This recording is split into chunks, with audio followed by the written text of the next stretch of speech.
Everyone thinks World War II was fought for freedom, for ideology, democracy versus fascism, the Allies versus the Axis. But that's not the full story. Because behind the battlefields, behind the speeches and uniforms and flags, was a silent war, a war for oil and money and survival. You've heard of tanks storming into Poland in 1939, of Pearl Harbor in 1941. But you probably haven't heard that Nazi Germany, long before the Blitzkrieg, was quietly striking deals with American corporations. That Standard Oil of New Jersey, yes, the Rockefeller Empire, supplied Germany with patented aviation fuel additives, even as Hitler prepared for war. Or that French colonial companies sold oil to Italy, even as Mussolini bombed Ethiopia. Or that the Soviet Union and Germany, despite their ideological hatred, signed a secret pact not just to divide Poland, but to trade oil and grain to fuel each other's war machines. It wasn't ideology that filled the gas tanks of the Luftwaffe. It was contracts, barrels, tankers. The truth is, World War II wasn't just a geopolitical explosion. It was an economic combustion.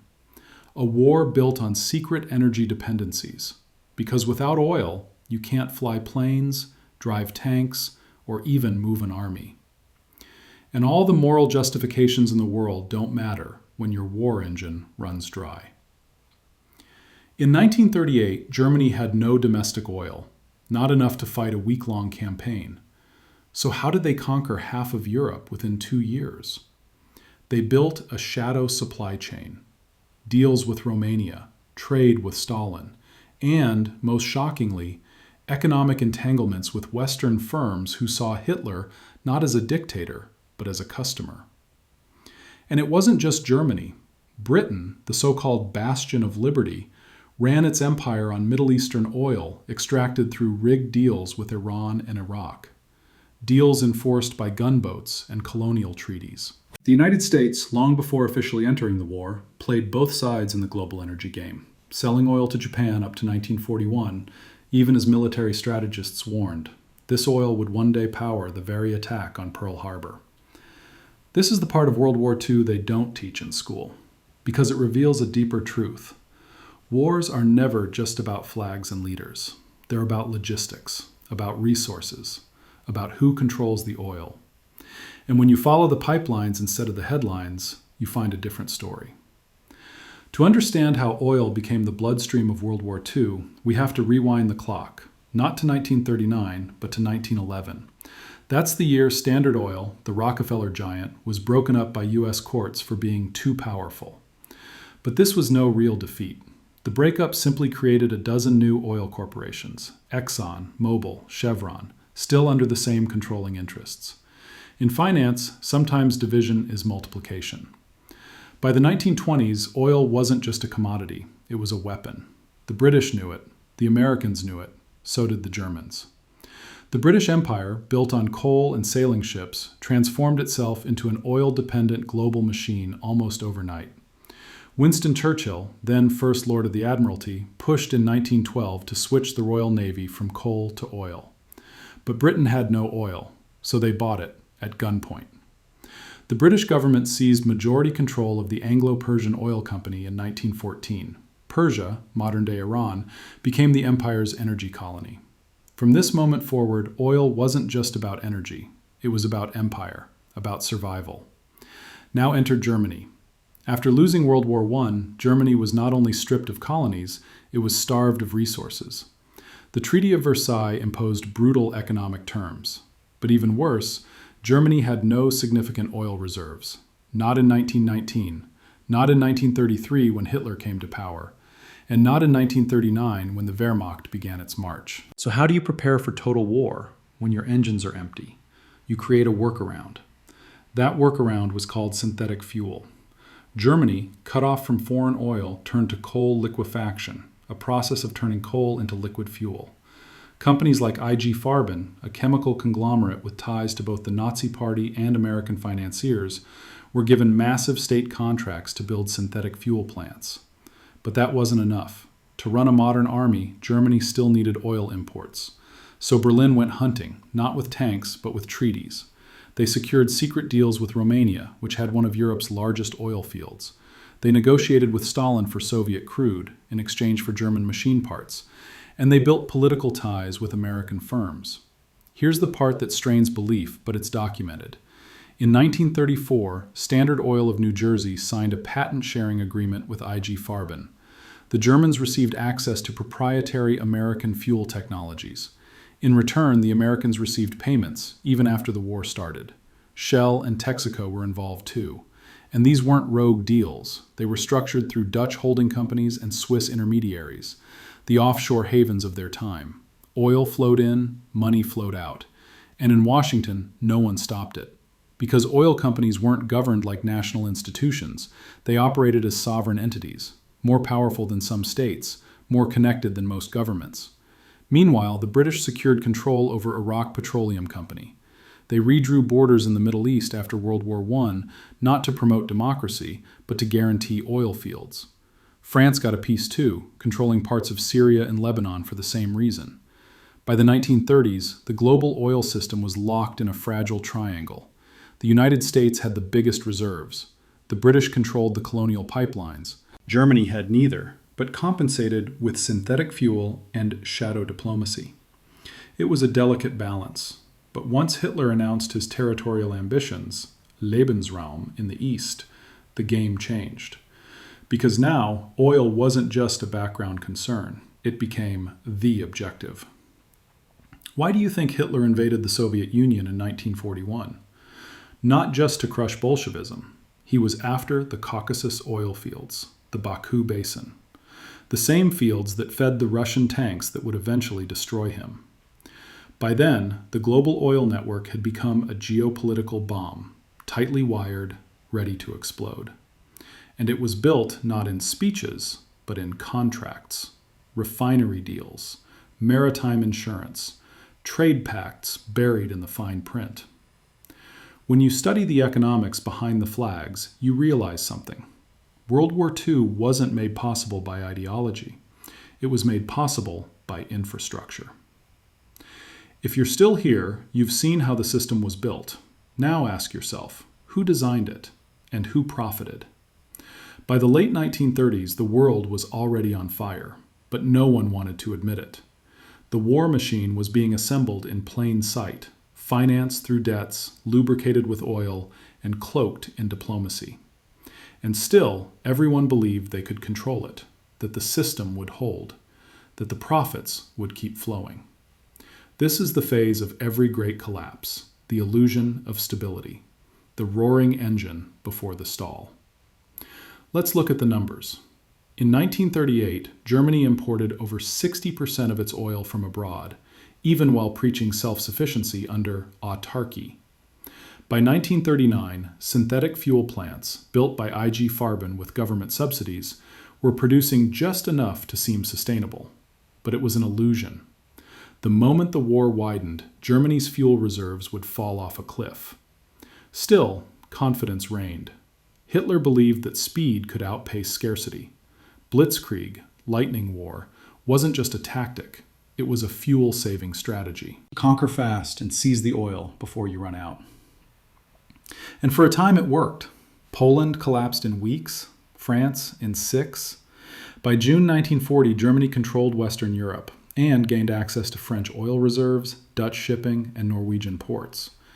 It looked like domination, but it was just a shell game, shuffling barrels across a continent that still had no core supply. Meanwhile, Italy invaded North Africa in 1940 to grab more than sand and glory. They wanted the Libyan oil fields. Japan, too, began expanding into Southeast Asia, eyeing the oil-rich Dutch East Indies. Because unlike coal or steel, oil can't be stockpiled in massive quantities forever. It flows or it dies. Back in America, oil was flowing like never before. Texas, Oklahoma, and California were producing over 60% of the world's petroleum. Yet the U.S. remained neutral, officially. Unofficially, it was business as usual. Through subsidiaries and intermediaries, U.S. oil made its way to Axis and Allied powers alike. Why? Because war is the best customer capitalism ever had.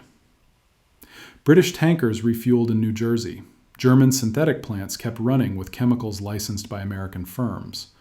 Even after the U.S. cut off direct oil exports to Japan in July 1941, Japanese companies had been stockpiling for months, thanks to insider knowledge and corporate leaks.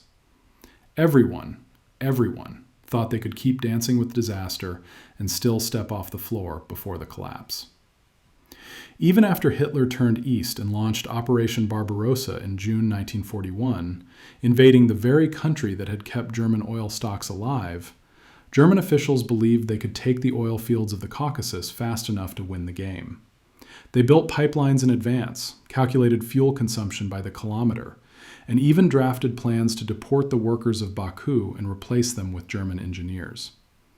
But logistics doesn't care about ideology, and pipelines don't run on fantasy. Let's pause here and look at the structure more closely. This entire machine, the war machine of the 1930s, was built on credit and illusion. Germany financed its rearmament with MIFO bills, a shadow currency backed by the state but hidden from public ledgers. Italy ran massive deficits to fund Mussolini's ambitions in Ethiopia and Albania. Japan's military budget ballooned by 400% from 1931 to 1937, funded by monetizing debt and exploiting Manchurian resources. And it all worked, as long as confidence held, as long as the banks believed, as long as oil flowed.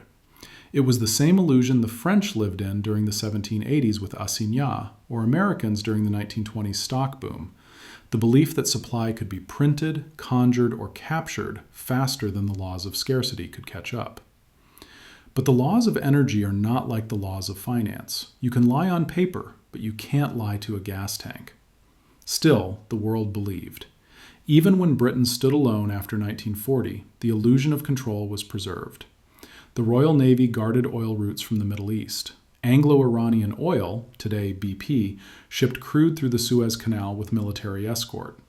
And the U.S., though not yet at war, became the arsenal of democracy, pumping oil into Britain via secret tanker routes and lend-lease programs.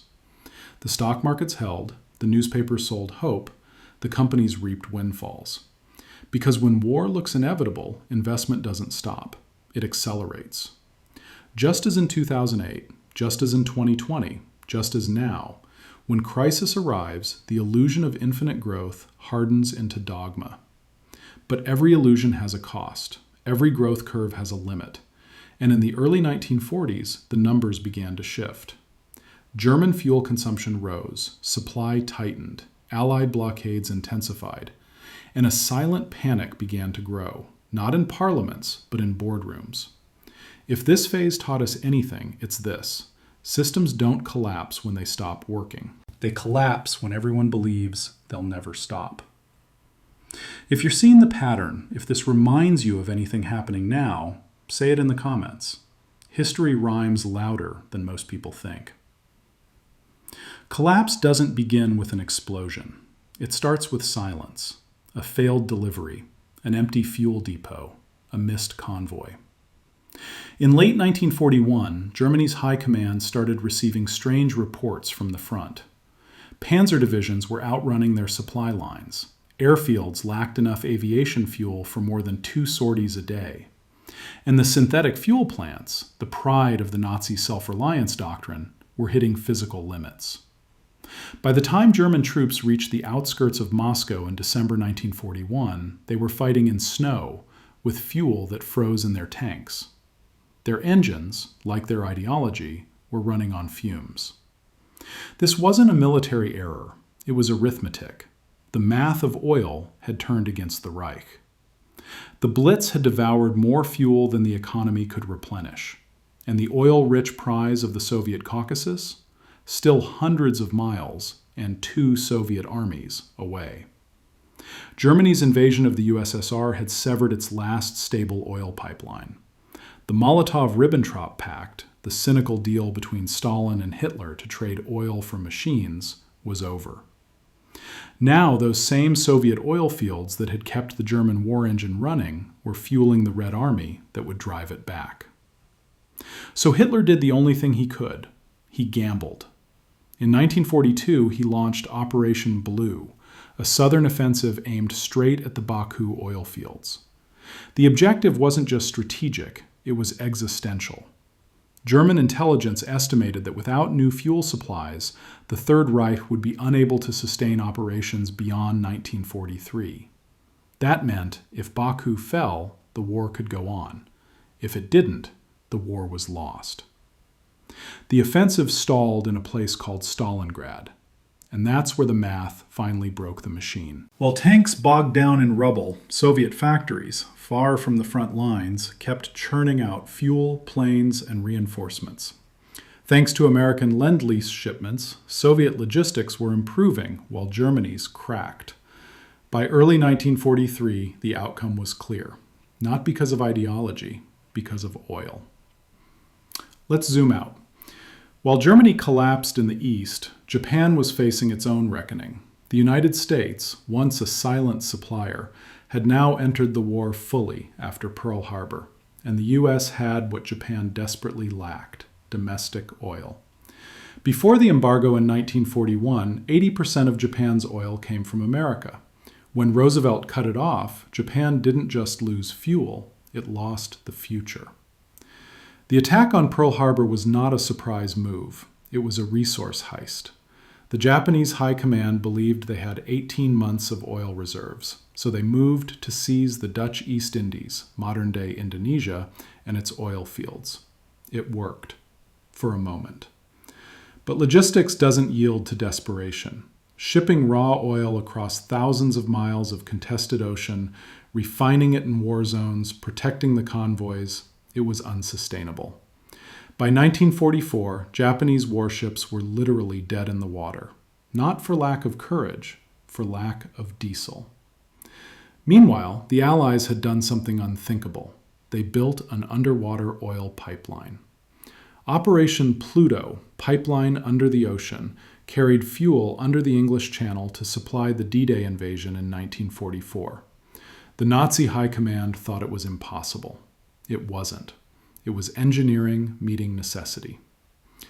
This is where the myth of ideological supremacy died, because for all the propaganda, all the dreams of empire and race and revolution, the winners were those who secured the supply chains. Let's talk about the winners. Standard Oil, Shell, BP, they weren't just passive players. Their tankers were escorted. Their refineries were protected. Their patents were respected, even across enemy lines. Even during the war, Standard Oil's Swiss subsidiaries continued to do business with Nazi-linked firms. And after the war, executives weren't prosecuted. They were promoted. In 1945, the Allies walked away with more than victory. They inherited the global oil map. The U.S. solidified its control over Middle Eastern oil, especially in Saudi Arabia through Aramco. Britain clung to its fading imperial roots. And defeated Germany? Its energy system was dissected, studied, then absorbed. And IG Farben, the conglomerate behind the synthetic fuel program, it was broken up. Its pieces became BASF, Bayer, and Hoechst, multinationals that thrive to this day. The war ended, but the structure stayed. Why? Because collapse doesn't destroy systems. It reveals who they were built for. So when the fuel ran out, when the illusions failed, when the machines stopped, what was left? Patents, contracts, new borders drawn by victors who understood one thing. Control oil, and you don't just win the war, you write the peace. We like to think wars end, that once the parades roll by and the treaties are signed, the world resets. But the war for oil? It never ended. It simply changed uniforms. After 1945, tanks stopped rolling through Europe, but oil tankers kept moving, faster than ever. Because the victors of World War II didn't just win land, they won access. The United States, with just 6% of the world's population, emerged from the war consuming over 35% of the world's oil. It had the rigs, the refineries, the Navy to guard the shipping lanes, and most importantly, the dollar to price it all. And here's the kicker. The U.S. took the same playbook Germany failed to scale and perfected it. Let's break it down. In 1944, before the war even ended, the U.S. and Britain gathered in Bretton Woods to build a new financial order. Out went gold-backed European currencies. In came the U.S. dollar, now the world's reserve currency, convertible to gold at $35 an ounce. That was the surface story. But underneath it, oil. Because the real reason countries needed dollars wasn't just to trade, it was to buy oil. In 1945, President Roosevelt met King Abdulaziz of Saudi Arabia aboard the USS Quincy. That handshake launched a deal that would define the next 80 years. The U.S. would protect the Saudi regime. The Saudis would sell oil, only in dollars. And just like that, a new empire was born. Not colonial, corporate. Not enforced by redcoats, but by debt, pipelines, and aircraft carriers. The petrodollar system became the backbone of American economic dominance. France protested. Germany grumbled. OPEC tried to fight back. But the reality was simple. If you wanted oil, you needed dollars. And if you needed dollars, you had to buy U.S. debt. That's the mechanism. It's the same logic the British used in 1920 when they forced their colonies to use sterling for oil purchases. Same mechanism, new empire. And the oil companies? They didn't vanish after the war. They merged, expanded, and embedded themselves into state policy. Exxon, BP, Shell, Chevron, they became more than corporations. They became instruments of foreign policy. When Iran nationalized its oil in 1951, the CIA and MI6 overthrew its prime minister, Mohammad Mossadegh, in 1953. Not for ideology, for oil. When Iraq tried to break from the Western oil cartel in the 1970s, it was economically strangled, then later invaded. When Venezuela defied the petrodollar system, its currency was destroyed, not by bombs, but by bond markets and blockades. Sound familiar? The same way Germany's economy was punished in the 1920s for trying to escape